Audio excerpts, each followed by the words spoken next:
Bonjour et bravo déjà pour l'effort. Vous avez choisi d'assister à une activité d'apprentissage à distance en méthodologie de recherche UE4 à l'attention non exclusive des étudiants en cadre de santé en PromSoc. Bienvenue dans mon bureau, bienvenue dans cet épisode, le dernier de cette série dédiée aux 5 méthodes.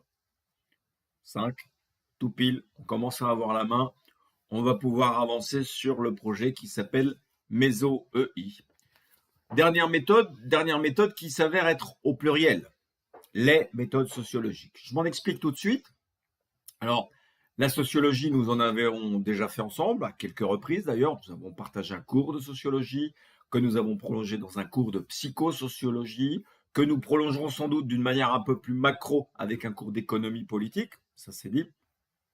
Pourquoi ai-je mis méthode sociologique au pluriel? Parce que j'aurais pu, comme la méthode historique, placer la méthode sociologique au milieu, ou les mettre, encore mieux, des deux côtés. Parce que très précisément, on peut envisager une approche sociologique d'une problématique avec des outils hautement quantitatifs. On vient d'étudier la méthode différentielle, on vient d'étudier la méthode expérimentale. Il y a une certaine forme d'expérimentalisme et de différentialisme qui s'appliquerait à la sociologie. Je vais inévitablement présenter, pour équilibrer, ne fût-ce que nos 5 M, une méthode sociologique qui est très clairement portée vers du qualitatif, où la part de subjectivité, nous allons inévitablement reposer ces questions visant à s'interroger sur l'implication, distanciation ou implication. Telle est bien une question sempiternelle dans les méthodes qui se pose de manière beaucoup plus pressante dans les méthodes qui font partie du paradigme qualitatif. Comme d'habitude, petite introduction, une phrase que j'ai déjà utilisée, les méthodes sociologiques, surtout celles que je vais vous présenter, tournées vers le groupe social identifié, va inévitablement porter son regard d'une manière différente sur une problématique qui aurait pu être traitée par une autre méthode, voire même par un autre courant de pensée, la psychologie. Nous avons déjà vu. Inévitablement, vous avez été formé à considérer votre métier, la santé, les soins avec les habitus, puisque vous connaissez ce mot-là, de votre métier antérieur, le métier du soin, l'approche sociologique qui est quelque peu différente, puisque l'approche, on va dire, de la formation de base au métier du soin est éminemment psychologique, ou en tout cas dans le rapport singulier, le colloque singulier, on dit parfois, le rapport soignant-soigné, voire patient. Ici, le fait de, vous avez vu mes mains se reculer, se porter sur le groupe va inévitablement, un tant soit peu, changer la donne. Ces méthodes, on les appelle aussi méthodes de l'ethnos, attention pas ethos, mais ethnos, hein, c'est pas un mousquetaire en l'occurrence, hein, ethnos comme dérivé d'ethnie. En tout cas, on pose la question du groupe, quelle que soit sa taille, du groupe social. Alors, il peut y avoir des petits groupes, micros, des groupes intermédiaires, des grands groupes, inévitablement en pouvant aller jusqu'à la société, socios, ou à l'ethnie, ethnos, pour reprendre très rapidement ce petit cours de grec, on n'ira pas plus loin. Première caractéristique majeure de cette balise dédiée à la méthode sociologique, et donc à la méthode sociologique, on ne se porte plus sur l'individu, mais bel et bien sur le groupe, ou plus exactement sur son appartenance à un groupe qui conditionne, qui le porte à adopter une attitude, un comportement, ici en référence au groupe. Ce groupe se détermine, se façonne, s'élabore, hein, on reprend par là les différents paradigmes étudiés en sociologie, par toute une série d'éléments, on ne va pas tous les citer, mais particulièrement cette question des signes d'appartenance. Je pourrais aussi, et j'en reparlerai, des attributs, bien entendu, ça veut dire qu'un groupe, pour s'identifier aussi bien en interne qu'en externe, il va inévitablement produire des signes. Ces signes vont être considérés comme des signes d'appartenance, hein, appartenance versus différenciation si vous vous souvenez. Et donc, si je suis capable de repérer, de mesurer ou d'observer, pour prendre deux mots paradigmatiques, ces signes, eh bien, je vais pouvoir comprendre ou expliquer le fonctionnement du groupe. Ici, on va délibérément choisir l'option comprendre. Donc, appartenance, différenciation, en plus c'est bien, on a évoqué il y a peu la méthode différentielle, on retrouve quand même certaines contiguïtés, on est bien sur un continuum de ces méthodes qui ne s'opposent pas nécessairement, et dans votre cas, elles sont plutôt, et à vrai dire, complémentaires. Donc, ces attributs sociaux, ces marquages qui sont quelque part les signes extérieurs des représentations sociales du groupe, et une représentation sociale par définition se réfère à un groupe, nous les recevons par nos appartenances à un groupe, et ces représentations sociales sont différenciées de celles d'un autre groupe, bien entendu. Et elles vont devenir, ces représentations sociales, alors retenez déjà qu'on n'y accède pas aussi facilement que je semble dire, donc c'est par l'observation des signes d'appartenance et de différenciation qui sont considérés comme des marquages. N'oubliez pas le sens du mot attribut. Donc, en observant ou en mesurant les attributs d'un groupe, je suis capable de mieux expliquer ou de mieux comprendre ce groupe face à une problématique, bien entendu, qui va être déterminée.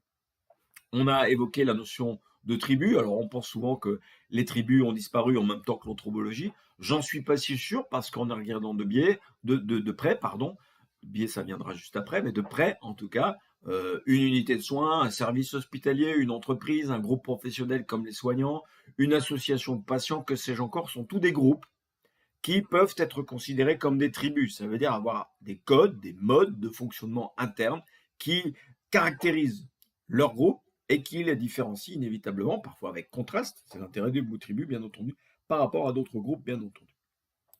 On rajoutera très très vite que l'impératif méthodologique de rigueur, si vous préférez, qui sera nécessaire ici, va être de se distancier. Cette distanciation, elle avait déjà été soulignée dans la méthode clinique, que je place juste à côté de celle-ci, puisque comme on va se porter au plus près d'un groupe, on va même parfois s'y intégrer pour mieux comprendre justement ces signes d'appartenance. Écoutez bien le mot comprendre. Ça veut dire que cette grande implication nécessite par rigueur méthodologique une grande distanciation. Donc, à voir, et on va se retrouver ça dans les principes et plus encore dans les étapes de cette méthode, la nécessité de bien décomposer le processus pour éviter d'aller trop vite des perceptions aux interprétations, puisque ça, c'est pas suffisamment méthodologique, ça ne l'est parfois pas du tout, surtout quand le chercheur et le groupe observé ont trop de particularités en commun, voire même parfois le chercheur est issu du groupe observé. Rappelez-vous ce qu'est l'ethnocentrisme de classe. Si vous observez un groupe auquel vous appartenez ou que vous encadrez, inévitablement, ce surcroît d'implication va nécessiter un surcroît de distanciation. C'est bien ce que je signifiais par ce mot-là mis en rouge avec plus. Les principes de la méthode. Alors, dès qu'on s'intéresse à un groupe, à ses habitudes, voire à ses habitus, on y viendra, sa dimension culturelle, ses règles de fonctionnement, autrement dit ses normes, enfin bref, toute une série d'éléments qui le caractérisent. Donc, formulons-le directement avec l'option qualitative qui a été retenue pour cette méthode, en tout cas.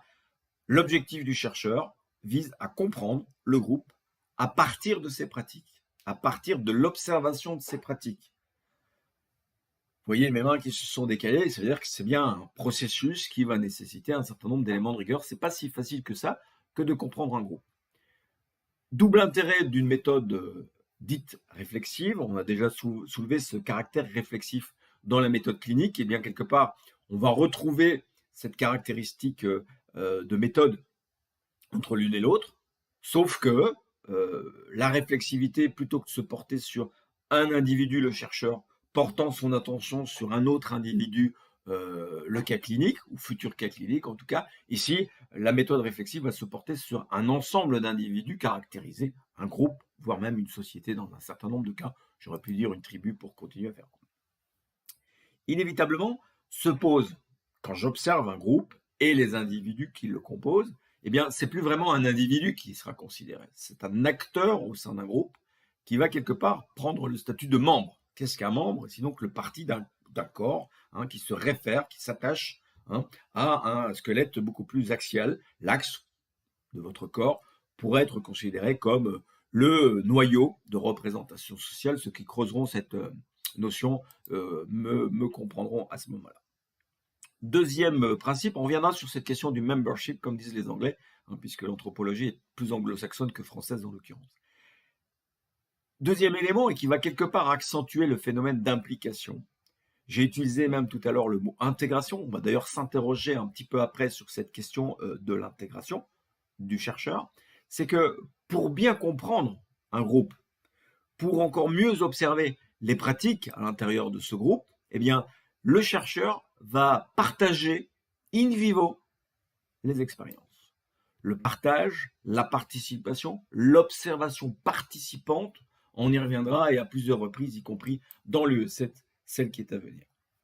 C'est-à-dire qu'il y a une sorte d'impératif que les anthropologues ont bien compris avec un certain nombre de, j'oserais dire de dérives, mais pas toujours, on pourrait en discuter bien entendu, ont rapidement compris, d'ailleurs comme certains missionnaires, qui avaient nécessité à s'acculturer de manière temporelle, parce qu'on observe mieux quand on se porte auprès et quand on, quelque part, on s'approche un tant soit peu, voire même beaucoup, de la culture de l'autre.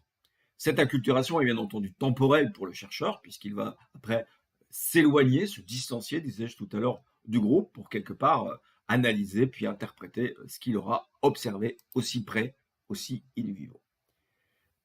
Nous évoquerons d'ailleurs ce point, et celui qui vient d'apparaître dans une balise dédiée à l'observation. Retenez déjà que quand j'observe une situation, surtout si j'y mets les moyens et si cette observation est clairement visible, eh bien inévitablement je biaise la situation. C'est-à-dire que quand j'observe une situation, je modifie les rapports en place. Vous le savez très bien, vous l'avez vécu comme stagiaire ou même dans d'autres circonstances, le fait d'être observé par un autre modifie probablement un certain nombre de nos attitudes, voire de nos comportements, y compris en termes de rapport. Poursuivons avec cette dimension de rapport, en reprenant d'ailleurs cette notion de membership qui est affichée là très clairement maintenant. Ça veut dire que interrogeons-nous maintenant sur la position du chercheur. C'est-à-dire que un des impératifs, principe disais-je, de cette méthode est de se dire, tiens, pour pouvoir comprendre ce groupe, j'ai besoin d'observer ses pratiques. Eh bien, pour observer ces pratiques, il me faut momentanément, temporellement, disais-je tout à l'heure, m'intégrer plus ou moins fortement au groupe. Alors, inévitablement, il y a plusieurs formes d'intégration et donc plusieurs formes d'observation qui ne va pas ramener les mêmes données et qui ne va pas permettre à la même analyse, interprétation. Alors, reprenons la question de l'intégration. L'intégration, qui est d'ailleurs une notion éminemment sociologique, vous le savez d'ailleurs, l'intégration peut être périphérique. Autrement dit, l'observateur, c'est assez habituel, que j'appelle volontairement scrutateur, puisque l'observation, on va voir que c'est aussi un kaléidoscope un peu particulier. Donc, une intégration périphérique, c'est le scrutateur, celui qui reste à distance respectable du groupe qui l'observe. Je pourrais prendre l'exemple du maître nageur à la piscine sur sa chaise qui surveille, observe, plus exactement scrute la situation. Cette intégration peut être progressivement de plus en plus active. Donc, si je m'active à l'intérieur du groupe, eh bien, c'est que je m'y intègre, au point parfois de m'y fondre. L'intérêt, bien entendu, de s'y fondre complètement, c'est l'immersion. Qui est-ce qui s'immerge sinon qu'un sous-marin? C'est d'ailleurs un langage quasiment militaire. Hein. Donc, être en immersion, faire le sous-marin, c'est se fondre quelque part dans le groupe, au point de faire, prétendument en tout cas, disparaître mon statut d'observateur, mon statut de chercheur, parce qu'il biaise un certain nombre de choses, y compris les rapports de pouvoir, y compris en présence.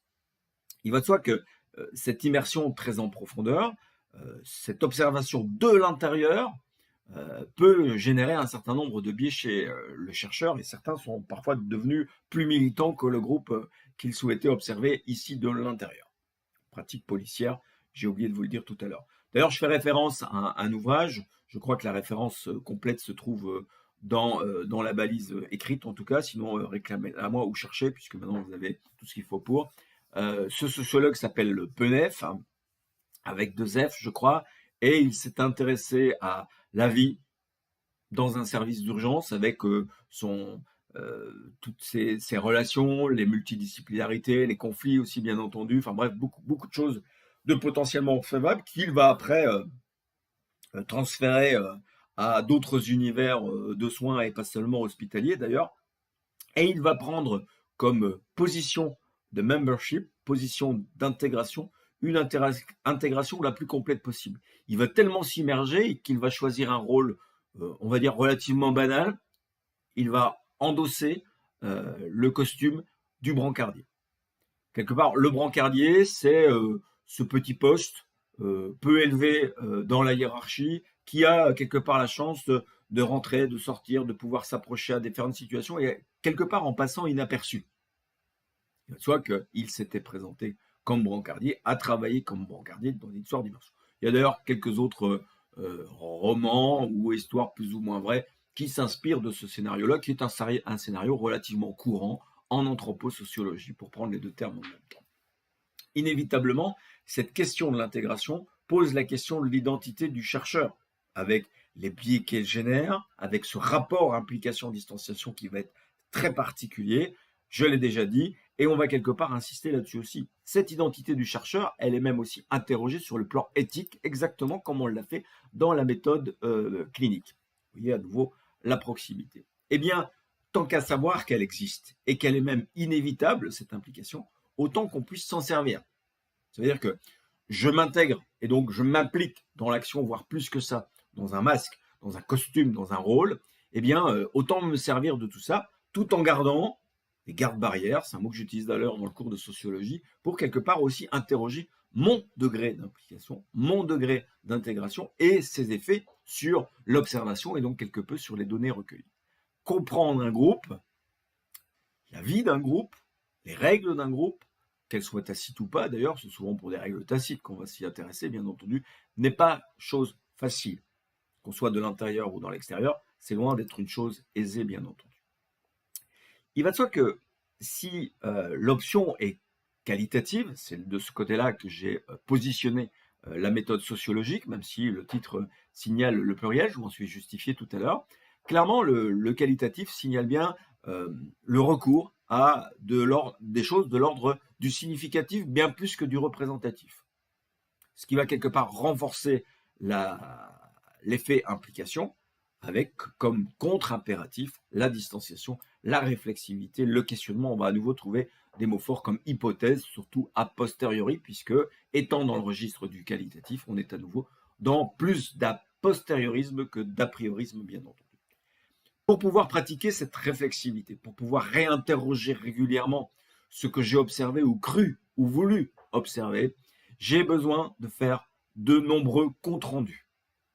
Ces comptes rendus vont être le fruit de la récolte d'un ou de plusieurs témoignages, comme le compte rendu va être aussi le témoignage de mon observation. Dans les deux cas, ceci est à interpréter. N'oubliez pas, on l'a souligné clairement avec la méthode historique qui est juste un tout petit peu à côté. Vous voyez quand même les proximités que j'essaye d'entretenir, les liens que j'essaye d'entretenir avec certaines méthodes. Et ces liens peuvent être tantôt conflictuels, tantôt complémentaires. Bien entendu, analyser un témoignage ne doit pas nous amener à négliger le contexte, y compris celui de l'observation. Ne vous ai-je pas dit tout à l'heure que observer un groupe entraînait inévitablement un certain nombre de modifications dans la vie de ce groupe. Petit clin d'œil à la balise epsilon, chaque fois ou presque chaque fois dans chaque méthode. Ici, ce qui va être le résultat de la démarche de recherche, la résultante compréhensive, elle est peu soumise à généralisation. Il n'y a même pas vraiment de possibilité de généralisation puisque nous sommes dans l'univers du qualitatif. Oserais-je dire de la subjectivité ici, même si c'est la subjectivité d'un groupe. Il y a néanmoins, si vous relisez la balise epsilon, des possibilités de transférabilité. La transférabilité, rapidement resituée, nécessite un certain nombre de précautions. C'est-à-dire que le transfert, ce n'est pas une généralisation en disant « ce que j'ai observé, ça vaut pour tout le monde ». Non, il y a probablement un certain nombre de choses que vous avez révélées par votre méthode sociologique qui sont transférables, avec toute une série de mesures de précaution, de conditions préalables, par exemple, pour que un élément observé dans un groupe puisse se retrouver dans un autre groupe. Et comme quoi on peut passer même d'une méthode à l'autre, parce qu'en disant ça, j'interroge quelque part une approche plus différentielle du groupe.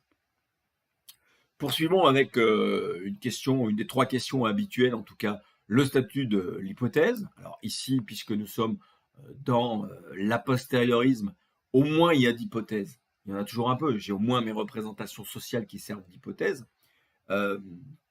Mais il me faut au minimum une question.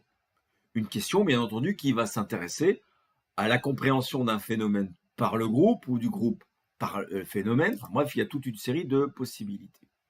J'insiste donc, pas ou peu d'hypothèses, comme dans la méthode clinique, à l'exception de nos a priori, implication, distanciation, il faudra bien entendu mettre au clair, y compris par une certaine démarche conceptualisante, ces fameuses a priori nos représentations sociales.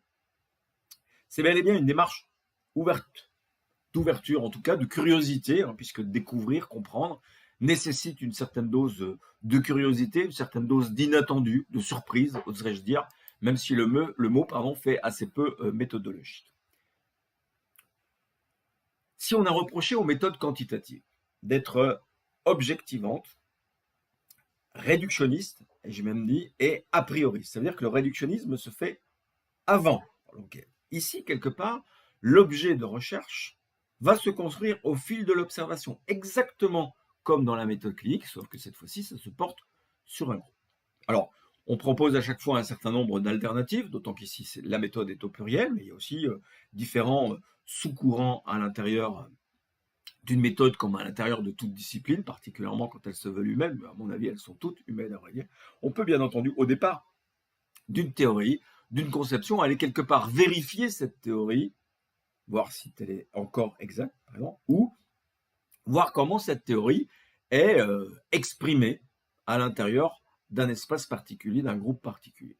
Inévitablement, on ne va pas pouvoir vérifier tout un ensemble, et on va généralement choisir une particularité, une zone d'ombre, une marge, pour reprendre un certain nombre de débats préliminaires. Donc, prenons par exemple, puisqu'on vient de l'étudier, la méthode différentielle, qui aura révélé par exemple une catégorie singulière, eh bien on pourrait par exemple porter une méthode sociologique sur une de ces catégories identifiées par la méthode différentielle. Vous voyez le passe-passe quand même entre les méthodes, y compris des paradigmes apparemment opposés, on est bien dans la complémentarité. Je réinsiste avec cette notion d'attendu, d'inattendu. Alors pourquoi est-ce que je l'inscris comme ça? Eh bien parce que l'attendu est au singulier, c'est cette fameuse théorie, et les inattendus, c'est quelque part comment expliquer cette particularité, comment expliquer cette marge, ça veut dire l'écart à la norme telle qu'elle était attendue et décrite par la théorie suggérée. On pourrait reformuler une phrase qui n'est pas de moi. Edgar Morin, qui n'est pas que sociologue d'ailleurs, évoque souvent l'idée que le sociologue est un naïf, ou en tout cas tente de se mettre dans une position de naïveté pour pouvoir en découvrir un maximum de choses. C'est pas parce qu'on est naïf qu'on est forcément simple ou simple, c'est encore pire bien entendu.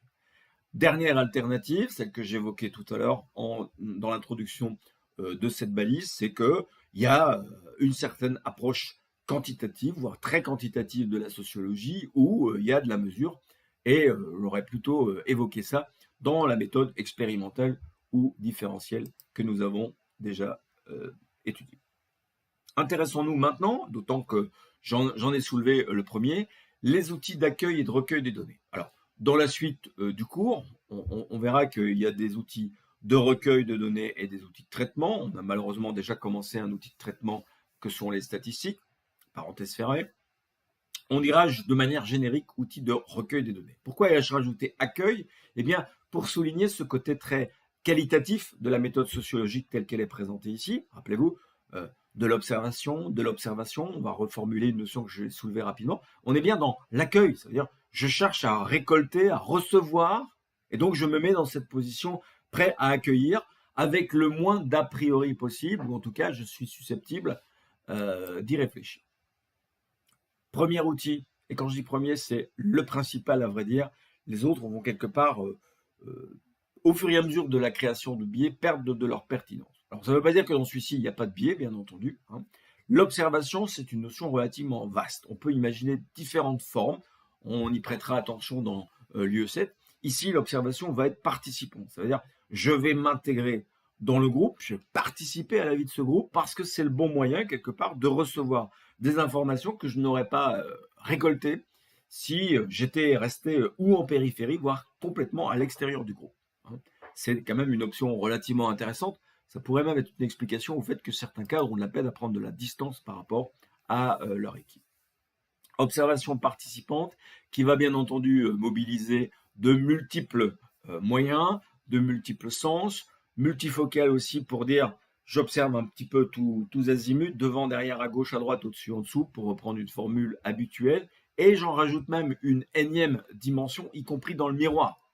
Cette allusion au miroir souligne directement la notion de réflexivité évoquée tout à l'heure, ça veut dire que l'observation, c'est pas seulement observer les autres, tous les autres, et un maximum d'informations vont être récoltées, mais je m'observe aussi moi comme observateur, parce que ça influence ma compréhension du groupe tel que je la pose. Inévitablement se posera, et on le fera dans l'UE7, la question de la grille d'observation qui doit être ici la plus ouverte possible parce que la neutralité n'est pas envisageable. On va quand même tenter d'avoir une approche relativement globale, narrative, dira-t-on aussi un tout petit peu plus tard, qui est directement issue de l'anthropologie, si je le dis, c'est beaucoup mieux. Donc, cette approche de l'observation qui se veut prudent, j'ai dit se veut, ça veut dire qu'elle n'est pas nécessairement globale, qui se veut globale, va aussi passer par la narration. Rappelez-vous, le récit, la narration, l'histoire, enfin l'histoire telle que le récit en clinique se retrouve ici, c'est donc le récit de la vie du groupe, mais raconté par un élément particulier dans le groupe qui est quelque part un élément mixte, à la fois à l'intérieur, avec une perspective de ressortir du groupe après cette acculturation temporelle. Deuxième outil qui va quelque part venir renforcer ou relativiser, voire même annuler certains éléments relevés par l'observation, c'est l'entretien ethnographique. Il vient donc en complément, il va se tourner vers l'autre, vers un autre en tout cas, et là la difficulté, c'est bien entendu de pouvoir choisir cet autre. Alors cet autre peut être un individu, il va de soi qu'on pense d'emblée au chef du groupe, aux personnalités repérées comme étant leader d'opinion, qu'ils soient positifs ou négatifs, peu importe, à vrai dire. On peut aussi mener, et on l'étudiera là aussi dans l'UE7, un entretien dit ethnographique, un entretien de groupe, bien entendu. On n'obtient pas forcément la même chose, on n'obtient jamais la même chose dès qu'on change d'outil. Troisième possibilité, l'étude des documents. Alors vous voyez que là, on recule un tout petit peu. Il y aura probablement une étude de documentaire préalable, y compris pour clarifier mes a priori sur le groupe, sur la problématique en lien avec ce groupe-là. Ça ne sert à rien de réinventer la roue, ça ne sert à rien de dire j'ai compris alors que d'autres avant vous l'avaient compris. Encore une fois, faites dans la singularité, ce qui est permis ici par le choix méthodologique de cette méthode sociologique qu'on a placée dans le qualitatif. Faut-il le répéter? Cette étude de documents, c'est aussi du complément. Et on aura l'occasion de le dire, et on l'a largement souligné dans la méthode historique. Vous voyez donc la complémentarité éventuelle d'une méthode historico-sociologique ou sociolo-historique. D'ailleurs, dans la méthode historique, je vous ai parlé de sociologie aussi, bien entendu. Cette étude de documents va venir compléter. Et là, volontairement, le quatrième, je le mets en petit, y compris pour son caractère très quantitatif. Donc, réduire un certain nombre de choses au questionnaire va forcément pouvoir être utile, mais encore une fois, toute proportion donnée.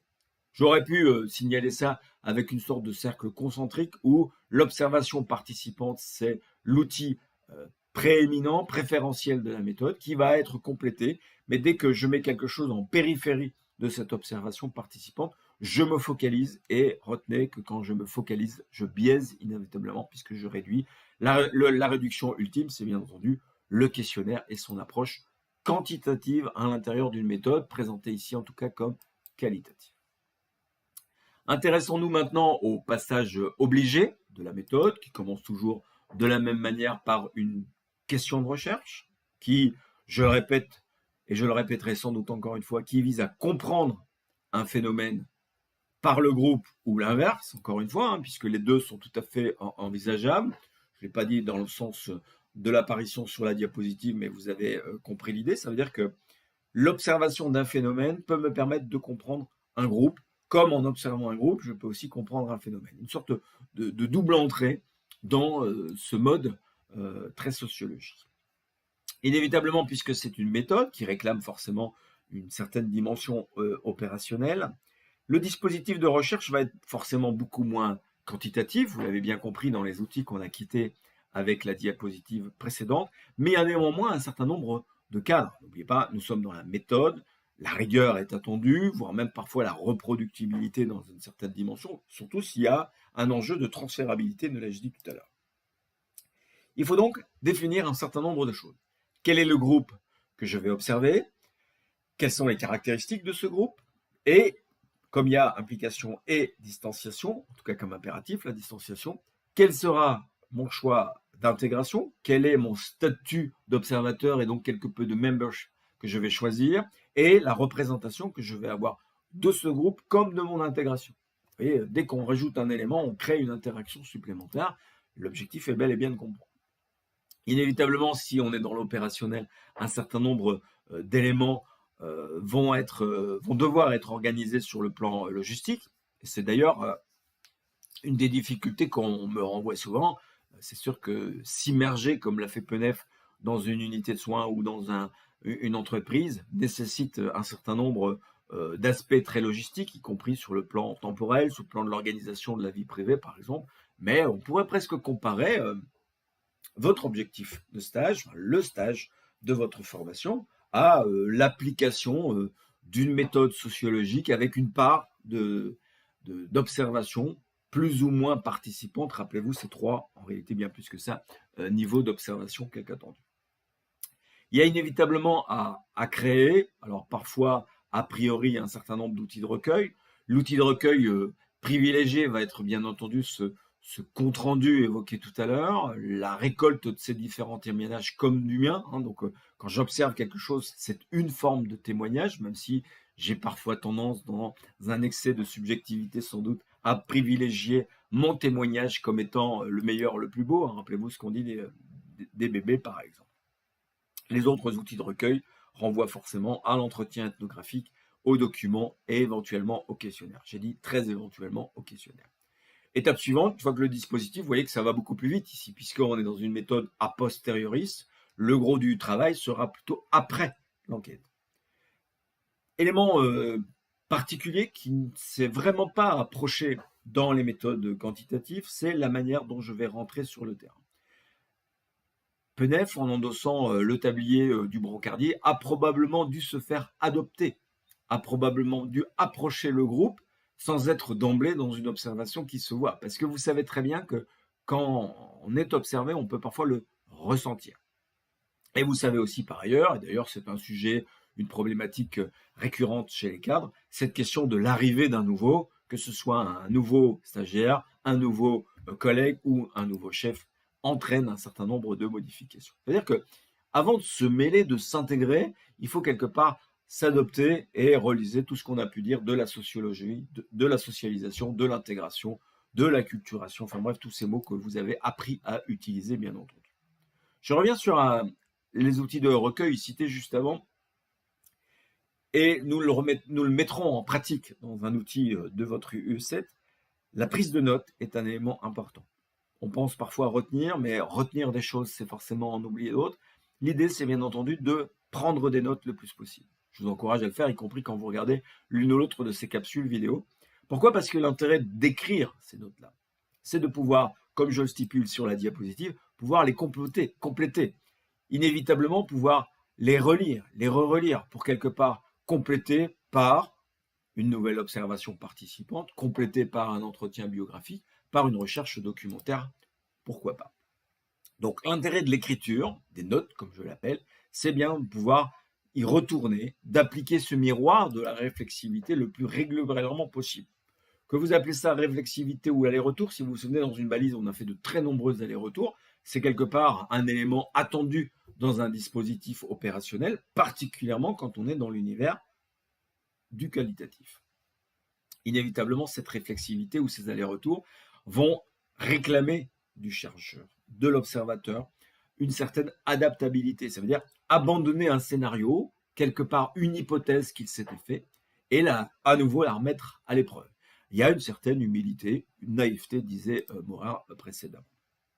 Et cette naïveté doit être quelque part retrouvée, consolidée, de rajouter trop vite une ligne, dans ce rapport d'implication-distanciation. C'est un enjeu majeur de la réflexivité et à mon avis, on va vous parler de plus en plus souvent de la réflexivité et ce bien au-delà de la méthode sociologique.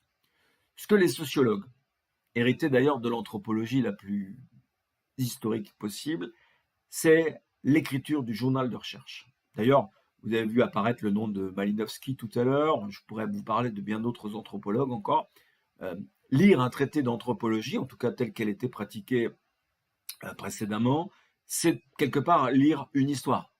Parce que l'anthropologue, puis désormais le sociologue, raconte ce qu'ils ont observé, ce qu'ils ont ressenti, ce qu'ils ont perçu, ce qu'ils ont partagé, ce qu'ils ont ressenti avec le groupe en partageant ces éléments de vie avec le groupe. C'est d'ailleurs une des grandes difficultés d'organiser ce recueil pour que ce ne soit pas une avalanche de descriptions et qu'il y ait quand même un certain nombre d'éléments, d'interrogations, de questionnements, des hypothèses qui vont inévitablement participer à ce recueil. Donc, n'ayez pas peur de les afficher quelque part, puisqu'ils vont être non seulement le support de ce processus d'interrogation par de la méthode sociologique, et vont aussi permettre l'auto-analyse. Tiens, quand je suppose ceci, est-ce que c'est moi, est-ce que c'est mon observation, ou est-ce que c'était bien la réalité du groupe, pour rajouter très très vite. Donc, ce journal de recherche, c'est quelque part la donnée telle qu'elle va être après interprétée, ce que j'appelle sur le trait suivant le compte rendu de recherche. Et on va inévitablement retrouver des choses relativement transversales à toute méthode. C'est très évident dans la phase de journal, mais le compte rendu va décrire un certain nombre d'éléments relevés par cette observation. Décrire les étapes de l'enquête, certes, mais quelque part présenter les données brutes de l'observation du recueil de données, j'aurais déjà pu le dire. Inévitablement, c'est pas l'inventaire, comme je le disais tout à l'heure, mais de rapprocher ça à un certain nombre de faits concrets et d'établir des relations entre ces moments d'observation, comme on le dit parfois. L'étape, bien entendu, est clairement de faire la différence, c'est pour ça que j'utilise le mot altérité, avec ce qui appartient au groupe et de ce qui appartient aux chercheurs, particulièrement sur la question, vous l'avez bien compris, des représentations. Cette altérité, elle est pour l'instant mise en valeur, puisque ce que j'appelle ici la totalité, donc relier des faits à la totalité, c'est pas la totalité des faits. Ce qu'on appelle la totalité en sociologie, c'est la totalité des identifiants de l'identité, si vous préférez, d'un groupe. C'est-à-dire qu'on est bien quelque part dans une forme de contextualisation de ces faits par rapport à la vie du groupe, puisque c'est ce rapport entre les faits observés et la totalité de ce groupe, qui est son identité, qu'on va pouvoir comprendre, tenter de comprendre en tout cas ce groupe-là, bien entendu. Au-delà de cette description, suit, comme à chaque fois après la description, l'interprétation, même en statistique, on a appris ça, qui va quelque part mobiliser les données recueillies et les confronter. Vous savez qu'il y a beaucoup de choses qui émanent quelque part, les confronter à la recherche d'un certain nombre de liens avec de la théorie, y compris de différentes écoles. On a vu dans le cours de sociologie qu'elle est traversée de deux paradigmes qui se décomposent eux-mêmes en un certain nombre de courants, même si je les ai un petit peu présentés de manière équilibrée, 3 pour 3, bien entendu. Et l'objectif de cette phase interprétative, c'est bien entendu d'attribuer du sens à ces faits que j'ai mis en relation avec la totalité du groupe. C'est bien entendu la phase la plus exposante, positionnante, j'aurais dû dire, puisque c'est un mot de la grille d'évaluation, qui va vous permettre de mieux comprendre ce groupe, voire même d'envisager, dans une troisième étape, oserais-je dire, puisque c'est une interprétation ultime, d'aller rechercher un certain nombre d'éléments de comparaison, similitudes, différences, comparaison avec d'autres groupes qui ont inévitablement des caractéristiques proches, suffisamment communes avec le groupe étudié, allant permettre cette transférabilité dont je vous ai parlé tout à l'heure. Attention, j'insiste une dernière fois, la transférabilité ne doit en aucun cas être confondue avec une forme de généralisation. C'est autre chose puisque nous sommes dans un tout autre paradigme. Ce qui est le plus aisément transférable, c'est ce qu'on pourrait appeler, et on a déjà utilisé à quelques reprises, voire même dans chaque méthode, nous avons évoqué cette question des invariants. Il y a un certain nombre d'invariants socio-anthropologiques. Ça veut dire qu'ils ne s'expriment pas de la même manière, mais le principe, la valeur qui est derrière cette expression est la même, qu'on change de groupe, qu'on change de phénomène, puisqu'on a évoqué les deux perspectives en ce sens. Inévitablement, tout ça est interrogé de manière répétée. Alors, pas pour le principe de répéter, mais parce qu'aussi c'est l'enjeu de la réflexivité, bien entendu, qui est important. Donc, la réflexivité, c'est pas pif paf pouf, c'est bien un mécanisme qui se met en place progressivement par une force de questionnement, par une force de curiosité aussi, qui va tantôt être déçu, mais qui peut quand même révéler un certain nombre d'intérêts. Passons donc à la conclusion, et y compris pour bien signifier le caractère qualitatif de la méthode telle que je vous la présente ici, même s'il est étiqueté sociologie. La réflexivité reste bel et bien le nœud opérationnel, l'outil qui est malheureusement un outil difficile à transmettre. C'est beaucoup plus facile de transmettre l'usage de l'outil statistique que de transmettre ce talent, cette compétence de la réflexivité. Pourquoi? Parce qu'elle exige de se mettre soi-même, peut-être pas à nu, mais de se positionner en tout cas par rapport à nos représentations sociales et celles que nous avons du phénomène et celles que nous avons du groupe que nous avons tenté de comprendre. Conclusion, synthèse inévitablement, on ne va pas pouvoir rappeler tout ce qu'on a pu dire, bien entendu. On va souligner un certain nombre de choses qui peuvent vous permettre, là aussi, de mieux aborder votre mésoï. Comprendre la vie d'un groupe social par ses habitus. Je répète, les habitus, les représentations sociales, choix paradigmatiques, ne sont pas directement accessibles, donc nécessitent un certain nombre de précautions, et le temps est quelque chose d'utile, y compris à la recherche des marquages identitaires. Puisque là, on crée les liens entre les différents éléments. Je n'accède pas directement aux habitus. Par contre, les marquages identitaires peuvent être observables, mais ne sont pas interprétables d'emblée. Même si, parfois, certains exemples vous ont été donnés. Un exemple est inévitablement quelque peu réducteur. En approchant ces trois éléments-là, je tente de mieux comprendre la vie d'un groupe, quelle que soit la structure de ce groupe-là, encore une fois. Puisque tout groupe a ses habitus, tout groupe a ses marquages identitaires, tout groupe a ses représentations sociales, que ce groupe soit faiblement ou fortement institutionnalisé, puisqu'on avait abordé cet aspect-là dans un cours de sociologie. Une des difficultés qui vont faire que certains d'entre vous et certains chercheurs évitent cette approche dite sociologique, où on cherche à comprendre, et voire même les approches les plus compréhensives semblent les moins opérantes. C'est vrai dans l'immédiateté. C'est-à-dire que quand j'ai compris un groupe, j'ai pas forcément résolu quelque chose. Quand j'ai compris un problème, l'ai-je pour autant fait disparaître, l'ai-je pour autant solutionné, parce qu'il ne faut pas oublier le sens premier du mot solution, eh bien, certainement que non. Je pense néanmoins que comprendre un groupe, surtout s'il faut l'amener à quelque chose, surtout s'il faut l'encadrer pour être encore plus précis dans mon propos, eh bien, va inévitablement et à terme, probablement, vous amener un certain nombre de réponses possibles, très adaptatives, puisqu'on a déjà pu évoquer cette dimension-là. Je termine volontairement avec un petit addenda ce 5e épisode, puisque vous allez avoir, à travers votre méso-EI, à établir une démarche dite opérationnelle. Cette démarche dite opérationnelle, pour rappel, s'intéresse à ces 5 méthodes que vous allez tenter de mobiliser autour de votre problématique. Sachez déjà que, inévitablement, à la fin de chacune de ces essais de méthode, votre problématique ne va plus exactement être la même. Sachez aussi qu'à la fin de votre démarche conceptuelle, votre problématique ne peut plus être la même, puisque vous y avez travaillé, vous vous êtes interrogé, vous avez fait des recherches, y compris dans une logique relativement contradictoire, le doute systématique, n'ai-je dit un tout petit peu plus tard. J'ai donc rajouté une dernière diapositive qui va vous permettre, quelque part, au-delà du contenu très théorique, je le sais, de ces 5 méthodes, vous permettre d'envisager peut-être avec un regard, j'espère pas trop scolaire, mais un regard en tout cas d'autonomie, dans l'utilisation des grilles d'évaluation qu'on met à votre portée. Donc ici, je ferme la parenthèse des 5 méthodes. Si vous allez sur le site que vous avez appris à bien connaître, il y a au départ de la page d'évaluation, ou en tout cas une rubrique dédiée aux fiches cours ou aux fiches UE qui existent donc dans votre section. Et si vous cliquez sur cette page-là, vous allez vous retrouver face à toutes les UE et la possibilité d'accéder à ces fiches cours. Je vais quelque part le faire un tout petit peu pour vous. Est-ce que cette page va s'activer bien joyeusement? Allons, on va voir ça. Hop, voici. Hop. Voilà, vous allez mieux pouvoir lire de la sorte. Vous êtes donc face à cette fiche UE.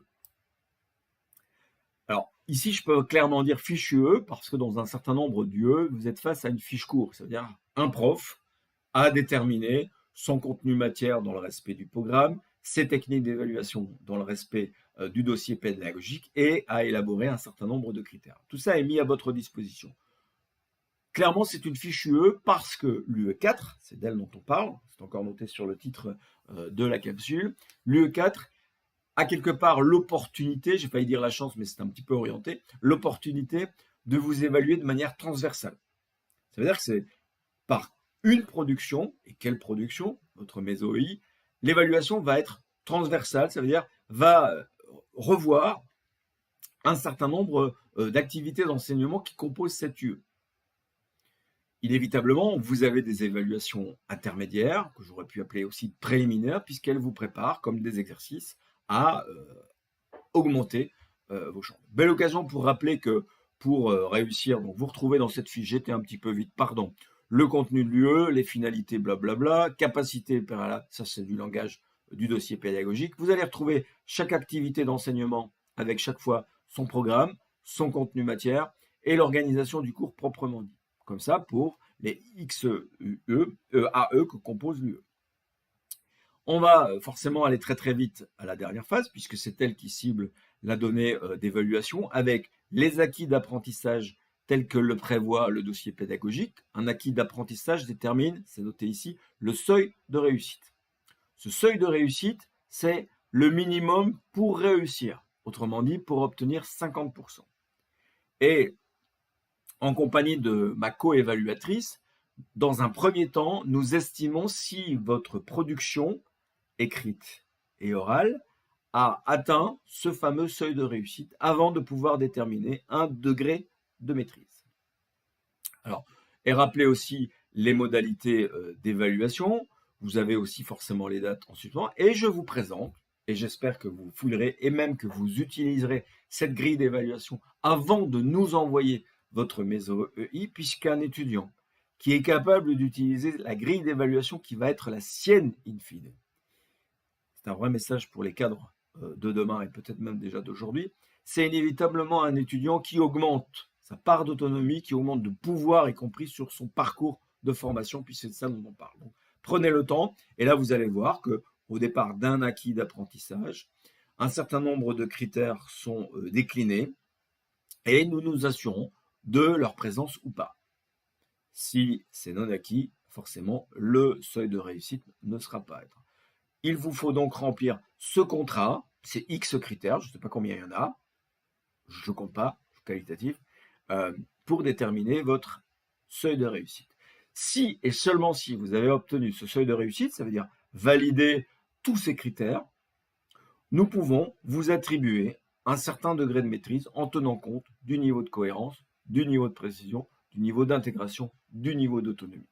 Belle occasion pour vous dire que ce qui est ici devant vous, le degré de maîtrise, va devenir le seuil de réussite pour les UE suivantes. L'UE7 pourrait être particulier. Donc ça, c'est une logique, je ne vous l'ai peut-être jamais dit aussi clairement.